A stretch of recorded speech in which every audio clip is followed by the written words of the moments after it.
नमस्कार, मैं मेघा राघव और आप देख रहे हैं जन संदेश टाइम्स आगरा। अब वक्त हो चला है आज की बिग स्टोरी का। मराठी विजय दिवस रैली में महाराष्ट्र की सियासत के बड़े किरदार दो भाई 20 साल बाद एक मंच पर दिखे। राज ठाकरे ने मतभेद के चलते साल 2006 में अलग पार्टी महाराष्ट्र नवनिर्माण सेना का गठन किया था। हालांकि राज ठाकरे महाराष्ट्र की राजनीति में कुछ खास हासिल नहीं कर सके। उधर शिवसेना यूबीटी भी बंटवारे के बाद बेहद कमजोर नजर आ रही है। यही वजह है कि दोनों भाइयों ने मराठी अस्मिता के नाम पर एक साथ आने का फैसला किया। महाराष्ट्र सरकार के 3 भाषा के फॉर्मूले के तहत हिंदी पढ़ाने के फैसले ने राज ठाकरे और उद्धव ठाकरे के साथ आने की जमीन तैयार की। राज ठाकरे और उद्धव ठाकरे पिछली बार साल 2005 में एक मंच पर एक साथ दिखाई दिए थे। उस वक्त शिवसेना से बगावत कर नारायण राणे कांग्रेस में शामिल हो गए थे और महाराष्ट्र की मालवड़ विधानसभा सीट से उपचुनाव लड़ रहे थे। उस उपचुनाव में नारायण राणे को हराने के लिए शिवसेना ने पूरी ताकत झोंक दी थी और उद्धव ठाकरे और राज ठाकरे ने मिलकर शिवसेना उम्मीदवार के लिए चुनाव प्रचार किया था। इसके बावजूद उस समय उद्धव ठाकरे और राज ठाकरे की जोड़ी मतदाताओं को लुभाने में नाकाम रही थी। नारायण राणे ने भारी बहुमत से चुनाव जीत लिया था।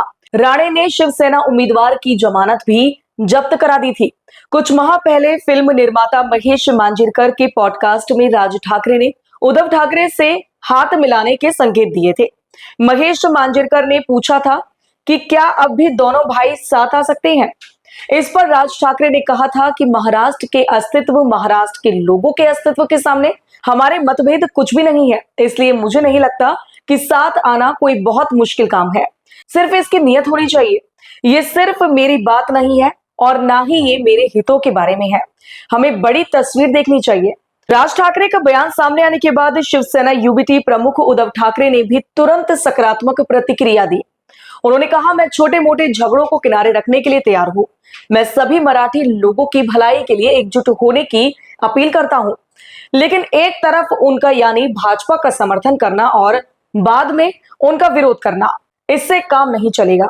राज ठाकरे और उद्धव ठाकरे के बयानों के बाद महाराष्ट्र की राजनीति में दोनों भाइयों के साथ आने की चर्चा शुरू हो गई। हालांकि इस बीच कुछ नेताओं के बयानों ने भ्रम भी पैदा किया। मनसे नेता संदीप देशपांडे ने अपने एक बयान में कहा कि राज ठाकरे तभी शिवसेना यूबीटी के साथ गठबंधन पर विचार करेंगे जब शिवसेना यूबीटी की तरफ से कोई अच्छा और मजबूत प्रस्ताव दिया जाएगा। संदीप देशपांडे ने यह भी कहा कि उनकी पार्टी को पूर्व में कई धोखे मिले हैं, इसलिए बेहतर प्रस्ताव मिलने के बाद ही गठबंधन पर विचार किया जाएगा। चाहे 2014 हो या 2017, हमने प्रस्ताव भेजा, लेकिन उन्होंने हर बार धोखा दिया। अब अगर वे हमारे साथ गठबंधन चाहते हैं तो उन्होंने राज ठाकरे को इसका प्रस्ताव भेजना होगा और राज ठाकरे उस पर फैसला लेंगे। महाराष्ट्र के इस साल के अंत में मुंबई, ठाणे, नासिक, नागपुर और पुणे समेत कई अन्य शहरों में नगर निगम चुनाव होने हैं। ये स्थानीय चुनाव शिवसेना यूबीटी और मनसे की एकता के परीक्षण का सही मौका माना जा रहा है। फिलहाल ठाकरे भाइयों के साथ आने पर सियासी माहौल गर्म हो चला है। ऐसे ही तमाम न्यूज से जुड़ी नई अपडेट जानने के लिए बने रहिए जन संदेश टाइम्स आगरा के साथ।